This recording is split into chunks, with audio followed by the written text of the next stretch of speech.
கர்த்தருடைய நாமத்திற்கு மகிமை உண்டாவதாக. உங்களுக்கான தேவ வார்த்தை.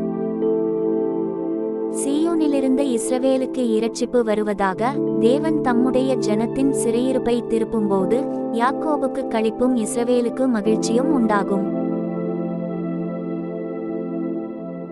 ஜெபம். கர்த்தாவே, உம் இரட்சிப்பு என் வாழ்க்கைக்கும் என் குடும்பத்திற்கும் வரட்டும். எங்களின் சிறை, பாதிப்பு, சோகங்கள் எல்லாம் உம் கிருபையால் மாற்றப்படட்டும். யாக்கோபுக்கு கிடைத்த மகிழ்ச்சியைப் போல நமக்கும் உம்முடைய கைகளால் உண்மையான களிப்பும் சுகமும் வரட்டும்.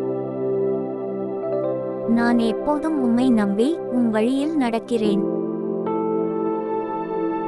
இயேசுவின் நாமத்தில் ஜெபிக்கிறோம் எங்கள் நல்ல பிதாவே. ஆமென்.